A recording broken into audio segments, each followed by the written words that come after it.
Okay, live. Morning. So, bago tayo magsimula ng ating discussion ngayon, no? Congratulate ko muna si Brother TJ, Brother Jad, teammate Jal, no? Saka si Coach Sam, no? Sa Odax 200 Batangas, no? And of course to Idol Chad, no? Doon sa kanyang 21 strong finish, 21 kilometers yan sa Sundown. Okay? So, actually this morning, this is just a series of those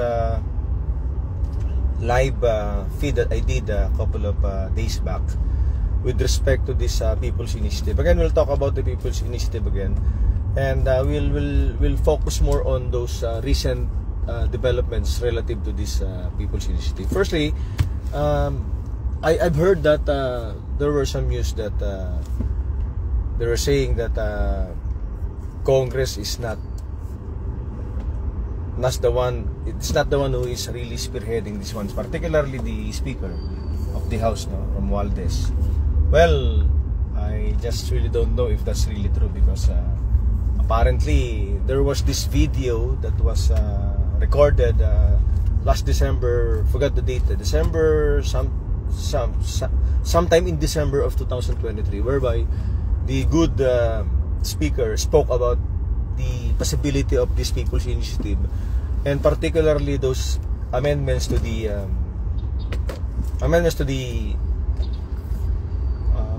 economic provisions of the Constitution, the restricted economic provisions that may be amended pursuant to this People's Initiative. So meaning, it is apparent that people are really behind this, particularly those who are power, and well, as that evidence would bear out, it was probably, I'm not saying that he's one of those spearheading this People's Initiative, but probably one of those people who were really pushing really hard for this People's Initiative. And one thing, so therefore, if this People's Initiative is being pushed or spearheaded by individuals who are really in Congress, or people who are behind this, so the essence of the People's Initiative is now defeated. Why? Because when you're talking of People's Initiative, you're talking of the, well, as the term would dictate, would logically give us the enough reason. Is there a need for us to interpret? Is this ambiguous, the term People's Initiative? Of course, the People's Initiative will have to be initiated by the people, no? If it is initiated by somebody who is already in power in Congress, so that's no longer People's Initiative. It's already what? Politicians' initiative.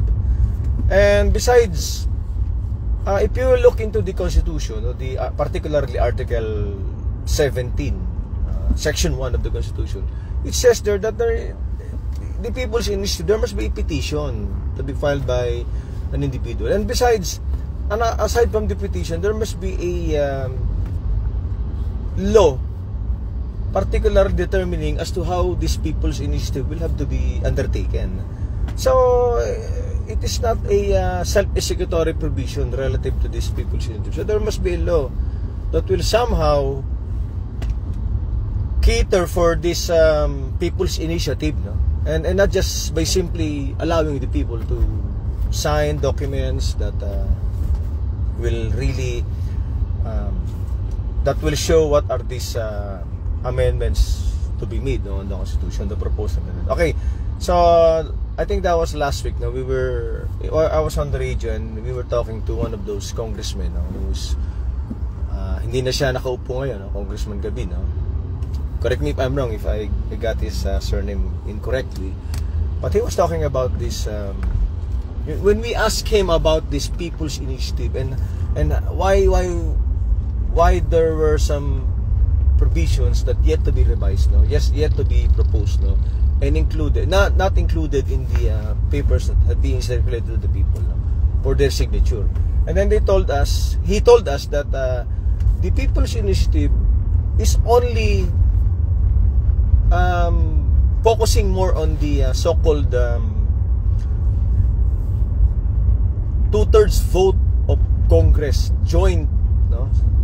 That is the only thing that they are proposing to be amended. So Because under the Constitution, if you look into the Section 2 of Article 17 of the Constitution, it is very ambiguous as to whether the two-thirds vote of Congress, no, will be had jointly or on a separate vote, no. Votes will be made by Senate, no, for 20% senators, and another vote will be made by the House of Representatives, and then this will be taken collectively, no, and then they will now determine as to whether they have already received or got the requirements of the Constitution for two-thirds vote, no. So this is the only thing that they would like to be amended. So meaning the People's Initiative is zeroing more on the the provisions of the Constitution relative to this two-thirds vote, no, of all of the members of Congress, no, whether separately or jointly. So that's the one that they are trying to propose to be amended, no? So because it is not clear as to whether they will vote jointly or separately, the Senate and the House of Representatives. And then secondly, those economic provisions, the restrictive economic provisions, are not yet included, okay? Not yet included in this proposed amendments to the Constitution by way of this People's Initiative. So meaning they will just simply, the People's Initiative is merely focusing on the authority of Congress to vote jointly, either jointly or separately, receiving a vote of at least two-thirds, no, of all the members of the Congress. So after that, as soon as the Constitution has been amended pursuant to this People's Initiative, it will be brought to the people for its ratification. So whether they would like to, for this provision to be specific provision to be amended, no, whether voting separately or jointly. Okay, so that's why Senate is now really adamant in this People's Initiative, because I know that their authority will not have this authority over this People's Initiative, no. Okay, after this People's Initiative or the proposed amendments to the Constitution has been ratified by the people, then that's the time now that as soon as this provision has been amended, they will now proceed with the Constitutional Assembly or Constitutional Convention for the revision of the Constitution for the economic provisions, no.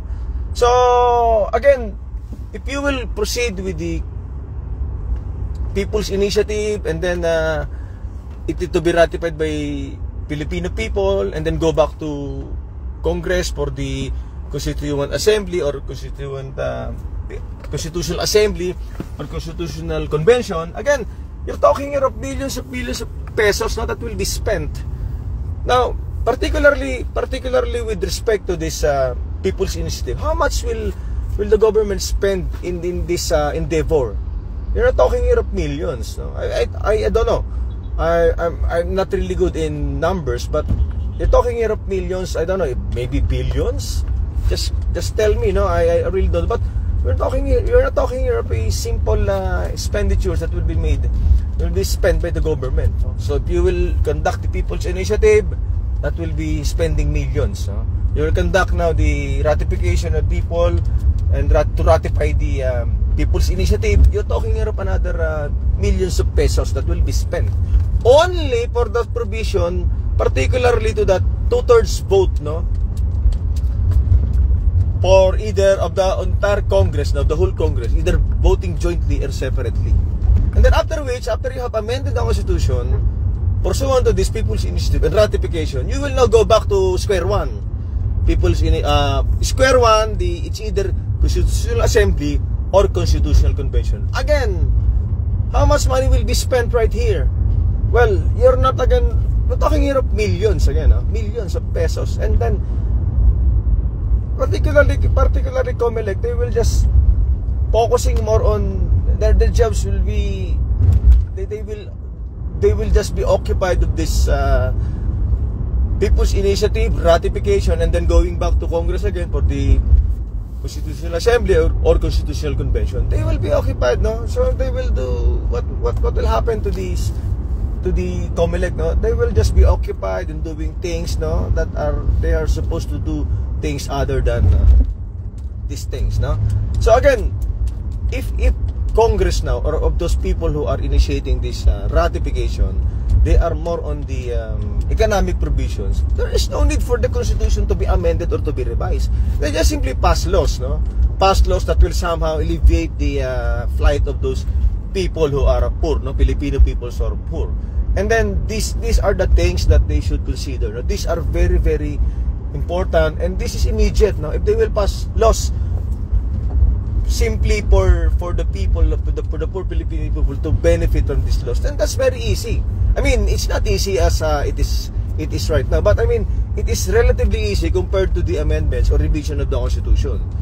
So that is a simple thing that we need to consider now. And I mean, are we involved in this situation? We should be involved. We should be involved because we are not just talking here of your current situation, right? We're talking here of the future, no? Because not only that, if the Constitution will be amended, no, or after the Constitution will be revised, no, pursuant to the amendments that will be had, no, in the future, no, for that under that people's initiative, no, then it is now open to floodgates, no. What do I mean when it is open to floodgates? Meaning those individuals now who are spearheading the the revision of the Constitution, they are open to the revision of the entire Constitution. Okay, when you say revision, you're talking about maybe the president, the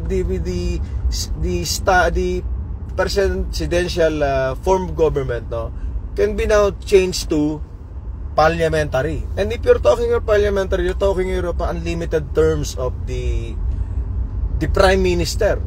He can sit forever, actually, for as long as the members of the parliament will not vote against him, no, vote of no confidence, no? So he can sit forever. And who is that? You're talking here of individuals who are trying to lengthen their stay in the government, no? Unlike in the present situation right now, you have only limited terms, no? If you are the president, you have only one term, no? 6 years, no? You can no longer be, you are not eligible for re-election. If you are a congressman, you have at least for one term you have 3 years, no, for 3 consecutive terms. So after which you're not eligible to be voted, no, re-elected, and then you can be re-elected again after if you will not join another election, no. Senators, of course, just like the senators, they are entitled to 2 consecutive terms, no. In one term you have 6 years, no, 6 years equivalent to 12 years, and then they're not eligible to run for the 3rd time, but they can just opt not to run, and then on the next election after 3 years they can again run, having a new start, no, fresh start. So these are the things that the 1987 Constitution was primarily this was primarily included in the 1997 Constitution just to do away with what happened to the time that the former president, President Marcos, declared martial law. So this is just by way of protecting the interest of the people, no, so that politicians will not stay in their office forever, no. But the problem is the 1987 Constitution was formulated, rather was ratified or enacted into law during the time of then President Cory Aquino. And the sitting president now is si Marcos, okay? So si PBBM, no? So I think you can probably decipher what I'm saying, no? And the PBBM now is saying that he is not behind this people's initiative. Well, it's very difficult now to say that he is not behind this. And those people who are those politicians who are saying that they're not behind this, I don't think that's accurate, no? And who are the individuals who's funding this people's initiative? It is very expensive, no? For you to go from one place to another, no, having this petition, asking the people to sign the proposed amendments to the Constitution. It is very expensive, no? And try to imagine if you have the money in the world, you'll just spend it in this, I may say, fruitless endeavor, and at the end of the day, this will just be struck down by the Constitution as unconstitutional, to be struck down by the Supreme Court as unconstitutional. Okay, so these are the things we need to consider. Otherwise, we will just be vicious cycle. What happened in the past may happen again. That's like what the ex-president Duterte was saying when he had his speech in Davao. He was afraid that what happened to the father of the incumbent president might happen to him also. Ako, I'm really, I don't want that to happen to the incumbent president. No? We are not again ready to face another EDSA revolution. No? We are not ready, and that is not good to the economy. No? What we had the first time, that was fine. This EDSA 2 was enough. EDSA 3, no more. We are not ready for that, and we don't have to think of it anymore. No, it's no longer healthy to the economy, to the individuals. It's very divisive. No, we will only be divided simply because of this possibility of another EDSA pricing. No, that is not an option. No? Wala, hindi na maganda yan. No, we have to move forward. Think of the government should think of ways, no, to improve our economy, no? To alleviate the plight of the people, no? Otherwise we will be doomed to face another history that is repeating it again, no? That is not welcome anymore. So be mindful that we are always facing things that we should be involved. Okay? Otherwise, there's no point in just trying to listen to radio, watch news, online, Facebook, YouTube, no, television, whatever you are into, no. We have to be involved, and we have to be very mindful of these things, no.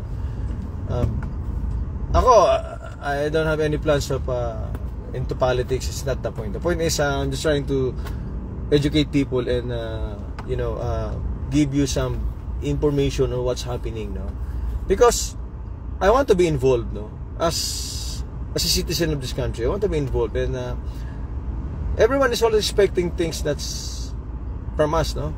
People are expecting this from us. No? We have to be involved, no? Because we are not just talking here of the future of those elite individuals, no? We're not talking here of the possibility of staying in the office ad infinitum or thy kingdom come forever, no? We are talking here of the flight of those Filipinos who are poor, no? Those Filipinos who are less in life, no? These are the people that will be affected at the end of the day, no? Just like us, we can do our work, no? But at the end of the day, are we affected? Of course, I don't know about other people, but I'm not really that affected. Don't get me wrong, no? But I'm just trying to voice out what I feel right now. No? Ayan, no? Ay, kinig na naman, no? Si Katon Ying. Okay. And it is not really easy. Again, I'm telling you this, it is not easy to amend or revise the Constitution. It is a permanent thing, okay? It is very permanent. Otherwise, we have tried this several times, no? The Pirma during Ramos's time, no? I think after Ramos, there were some attempts again, and again, this one will fail. I'm telling you. Not because of the fact that not because of the fact that they are after their personal interests. That's one thing. But because of the fact that it is very difficult for you to amend or to revise the Constitution. It is very difficult. I'm telling you. And in fact, this one, the pirma that is being circulated now, I'm telling you, this will fail. Again, this will fail. One of the senators now will file a petition in Supreme Court to question this people's initiative. This will fail, I'm telling you. Let's see, that's my opinion. Let's see, that's my opinion. But if this one will proceed, then I may be wrong, I may be wrong, But at the end of the day, I'm telling you, we are just wasting money here. Time, of course. Are we really can we afford to spend much time on this people's initiative? Okay, are we really ready again for another thing that already happened in the past? People are trying to focus more all of their energies in this people's initiative. At the end of the day, the Supreme Court will just simply say that is unconstitutional. You have failed to follow the Constitution, Article 17, Section 1 of the Constitution, Section 2. These are the things that we need to consider. Okay, so before I end this this morning's live feed, babatiin muna natin mga kaibigan, si Brother Bart, Panyero Bart, congrats si Katunying daw, ayan, watching, makinig daw tayo, Tito Bong, si classmate Christina la, yan, kinig sa akin yan, si Brother Panyero Oric, yan, congrats, si Brother Omar, si Idol PJ Dosa, si classmate Jongski Mariano, sino pa ba? Ayan, si ate, si sister, happy. Marami pang iba. Okay, si classmate Panyero Aki, ayan, si Idol Ruel Pangilinan, okay. So again, before I close, I'm really sorry if I'm doing this almost 12 in the afternoon and then trying to pry into your private thing that you're doing right now. I'm really sorry. You can just simply ignore this. If you want to ignore, fine with me, no problem. But the point is, I'm just trying to share what I feel and trying to let everybody know that we are here, and we need to be involved. Otherwise, if you'll just be doing your thing, without however being involved, it's more of a personal choice for everyone not to be involved. When I say involved, you don't have to go to the streets, and bring your placards and voice out your grievances. I'm not saying that you do that. I'm saying is that we have to be at least updated on things around us, not necessarily being so passionate of going out of these streets, and trying to voice your grievances. I'm not saying that. In fact, that's not healthy anymore, because you'll just be disrupting the tranquility of the streets. It's not that healthy anymore. Okay, so ayan, I think I have to go now, and again, thank you for those who watched or still watching, and again, I may do some series of this live thing about this people's initiative, in the future. But I'll just do this on my own terms, I just hope that anyone who watch this live feed will be enlightened of what I'm saying. I'm not trying to be I'm not saying that I'm knowledgeable about the Constitution. That's not the point. The point is I'm just being here individual, a Filipino citizen who's just trying to be to voice out what I feel and what should I can share, no, to those people who don't really understand what's happening right now, no? And at the end of the day, whatever I say here, whatever I share, whatever I impart to you guys, at the end of the day, just you'll just hear it on your right ear and then go out on your left ear, no? It's no longer my concern, no? But the point is just trying to share what I know, share what I feel, and share what I can impart to you guys about this People's Initiative. Again, before I close, it's only a matter of time that someone will file a petition in the Constitution. Ako, I can always do that. I'm contemplating of doing that, but then again, dami tayong trabaho, you know. I can probably do that, no. But the point is, let's see what we can do about this, no? And I'll just wait for those. I think the senators, no. One of the senators voiced out that I think he would be filing a petition questioning this People's Initiative, no. Again, well, that's a welcome development, no? So that we will know. Again, I know, waste of time, I really don't know, no? That's my opinion, no? But then again, sige na, out na ako, no? So bye bye guys, see you, and have a great day, and enjoy the day, you know. Good afternoon, and God bless everyone. Okay, bye.